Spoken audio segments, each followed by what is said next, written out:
Hey, and welcome back to Dad's Bedtime Stories. Once again, I just want to give a big shout out to everyone who's out there sharing the podcast, rating the podcast, or liking the podcast. It really goes a long way. If you can believe it, we're already on episode 80. At this point, I'm starting to forget things that have happened in this show already, so I wonder what it'll be like if we go on longer and longer and longer. Anyways, on to the show. This is episode 80, the 4 Elements Part 2. I plan on having 2 more in this series, and then we'll go on to other adventures. So as usual, just close your eyes, get as comfy as you can in your bed, and imagine yourself doing what the kid in the story does. Imagine yourself waking up in your bed.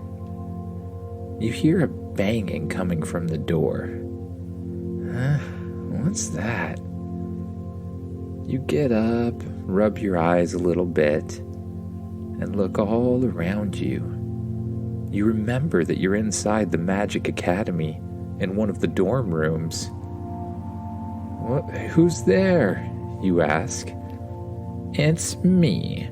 I've been tasked with showing you around this place. It's time to get up. Okay, I'll be right there. You step out of your bed. You grab your robes, which are hanging up beside it, and put them back on. You walk over to the door and open it up.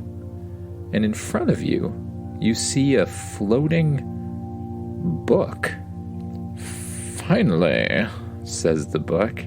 How long do you think things need to take? Anyways, follow me, the book says. The book leads you down the stairs of the academy and into the cafeteria. The cafeteria is full of wizards everywhere. They're all eating their favorite food, and when you sit down, suddenly a plate flies in front of you and lands on the table. Then, food, your favorite food, just suddenly appears on it. Whoa. You spend some time eating your food, and then the book comes back. Now, says the book, it's time to get going. The Water Master is here to meet you today. Follow me. You follow the book down the hallway away from the cafeteria until you get to a huge set of doors. When you get near the doors, they open up on their own, and you enter into an absolutely gigantic room. It again looks like a gymnasium, only this room has a pond in the middle of it. Standing in the room is another wizard. Hello, you must be the student, says the wizard. I am. Are you ready to learn about water magic? Asks the wizard. I am as ready as I'll ever be, you say. Good, then get in the water, says the wizard. Okay. You walk towards the pond. You slowly dip one foot in, and the pond actually feels like a really, really comfortable temperature. You start stepping into the pond until you get deeper and deeper, just up to your shoulders. Good, says the water master. Now, water is a very different sort of element. Unlike solid things, it isn't easy to grasp. You can't just put your energy into it and expect it to move. Your energy must flow with it and through it. Okay. Begin by feeling the water, moving your arms back and forth, noticing the way it moves around you. You begin to move your arms back and forth through the water, feeling it flow around your hands and your arms. Now, close your eyes and allow your energy to expand away from you and into the water. You close your eyes, and once again you focus your mind on that place of relaxation and happiness. You allow your energy to expand around you, and as you move your water back and forth, you allow the energy to flow out of you. Now, allow the energy to flow through the water, moving it in much the same way. Instead of moving your hands, this time you just let the flow of energy move the water back and forth. Good. Now, allow the energy to keep flowing around. Using your imagination, you allow the energy to keep flowing around you in circles. And before long, the water is moving around you in circles. Very good, says the wizard. Most don't get it this quickly. Now, I want you to stop. You stop the energy from moving, and the water returns to its normal state. Now we're going to try to flow the water into different shapes and patterns. Now, the thing about water is you can't keep it still.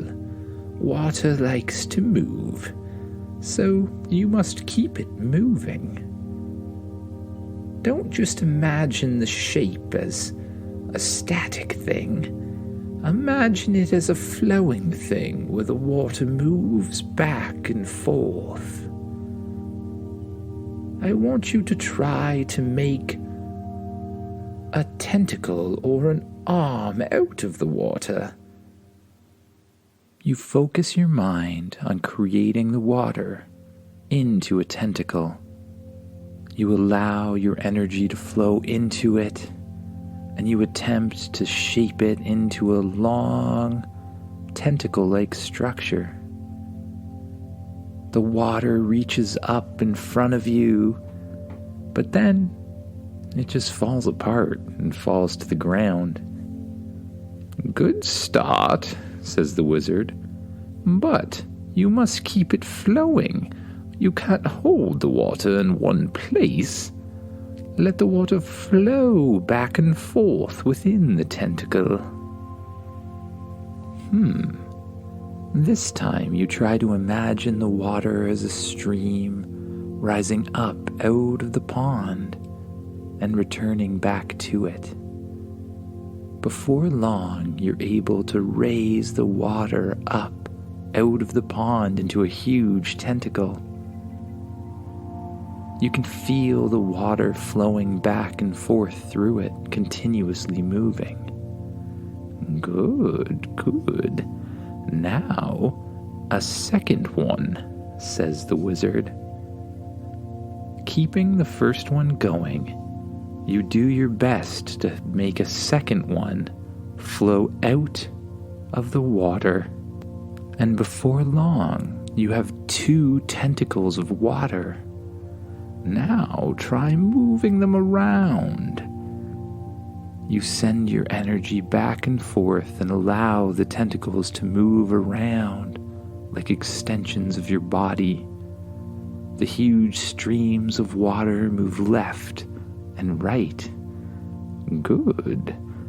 Allow them to become an extension of your body. Feel them just as you feel arms, and allow them to move as naturally as your arms do.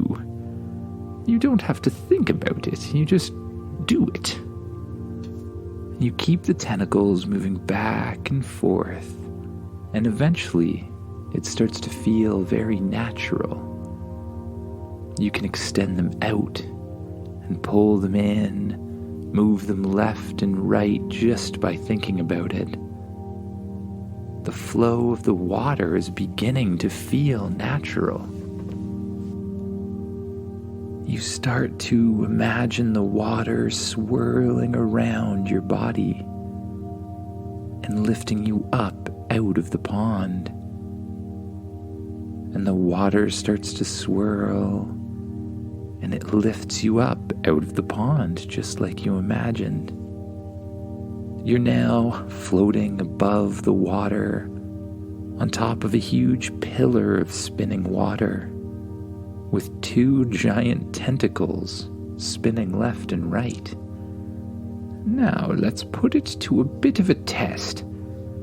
Try to catch this, says the wizard.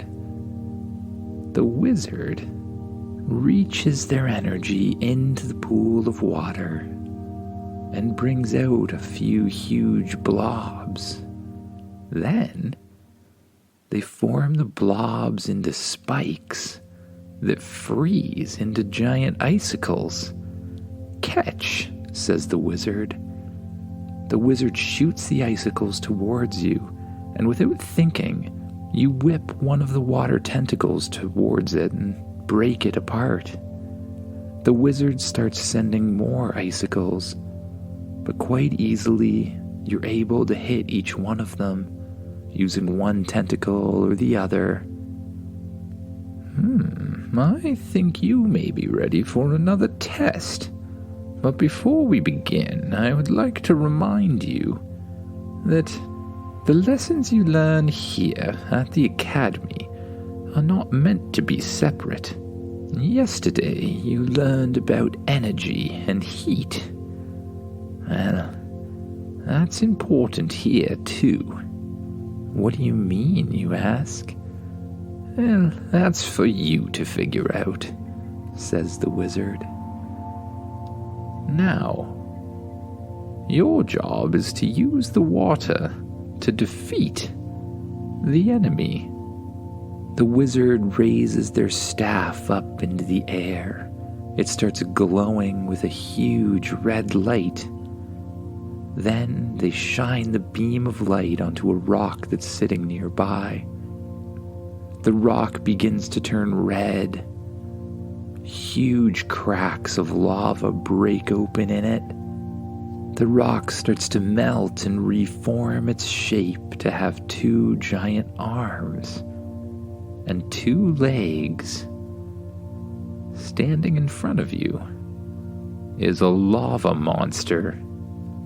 You reach your energy back down into the pool as quickly as you can, and you start to form the water into a huge pillar rising up out of the pond. And just as you do it, the lava monster opens its huge mouth and breathes out an incredibly hot plume of fire.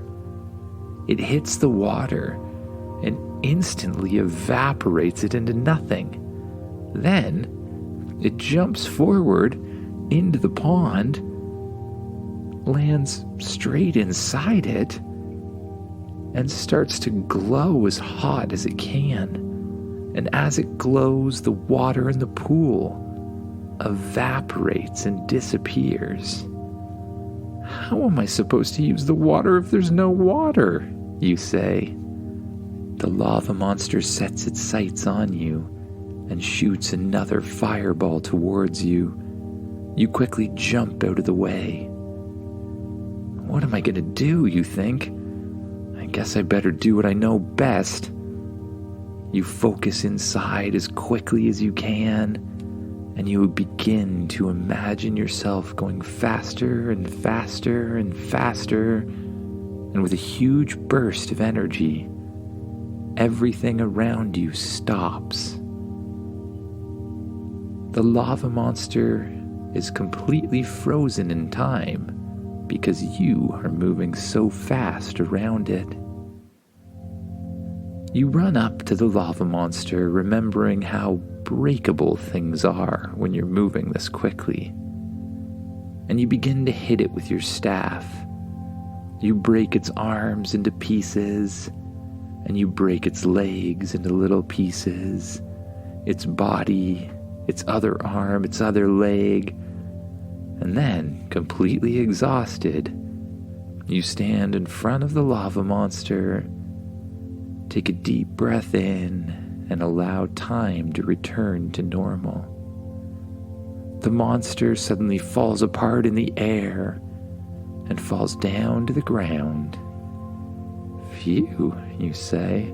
I mean, I didn't use the water, but that's gotta count for something. Just as you say that, the rocks begin to melt, and they flow back together, and they form back into the lava monster.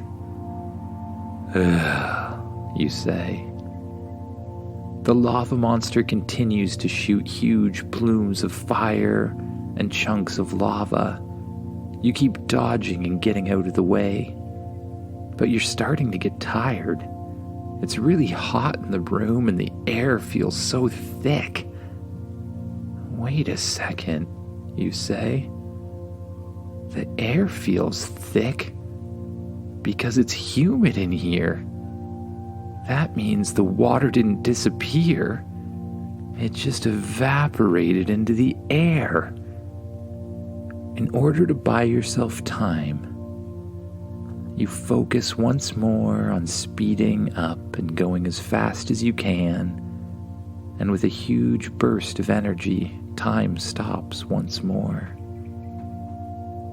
Now, without any worry about time, you close your eyes, relax your shoulders, and allow your consciousness to expand around you.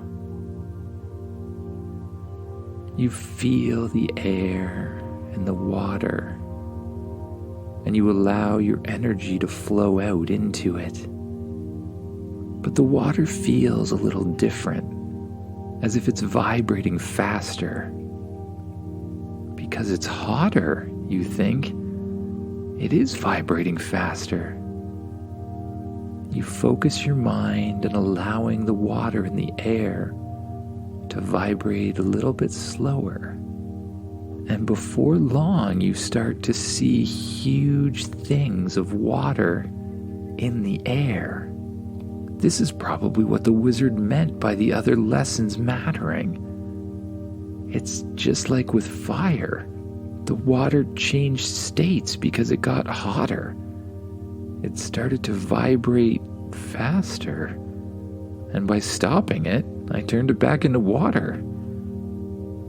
You soon move your energy throughout all of the air and gather all of the water up and begin to spin it around yourself in huge streams on all sides of you.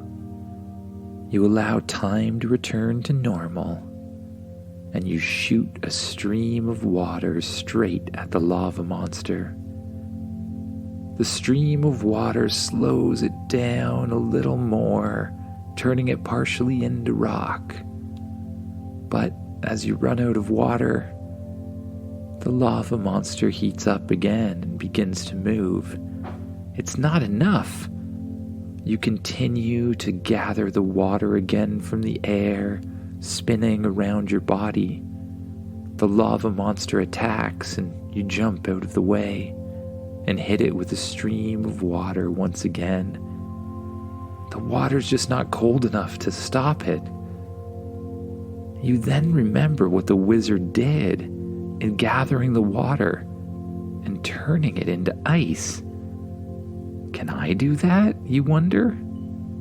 It's probably just about slowing it down even more.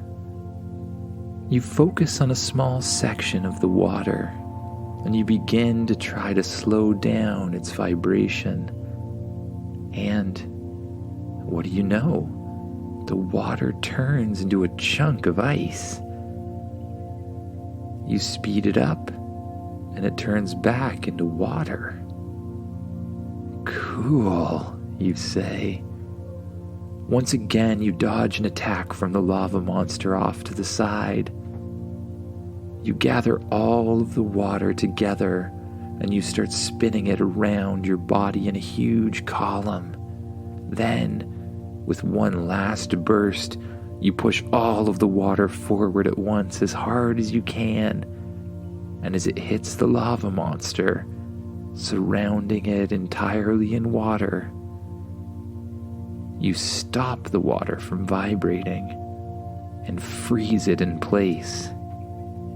The lava monster instantly turns back to stone and is encased in a huge column of ice. "Very good," says the wizard. "Most people don't figure it out. And what's that thing you did with time? You can stop time?" says the wizard. It's just a little thing I picked up," you say.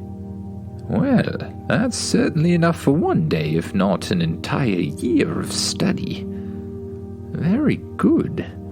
You are already ready to move on to the next element. Go back to bed, and tomorrow we'll bring you to the Earth person. It's a bit different than water, but I have a feeling you'll pick it up quite quickly." You shake the wizard's hand and thank him for training you. Then you walk back out towards the doors that open without you doing anything. You go down the hallway into the main area of the building, and then up the stairs to where the dorm rooms are. You go to your room, pull the key out of your pocket, and put it in the lock. The door opens up, and once again, you see the dorm room perfectly clean, the bed made, and nothing left to do. You feel very tired from the trial today, and you take off your wizard's robe and hang it up beside the bed. The bed automatically folds back the sheets and covers, and you sit down on top of it. The covers fold up over top of you, and you lay your head back on the pillow. The lights turn off, and your eyes become heavy. You allow them to close, and you notice anywhere you're holding tension in your body. Your arms, your legs, your torso. You let go of the tension and let yourself sink down deeper and deeper into the mattress.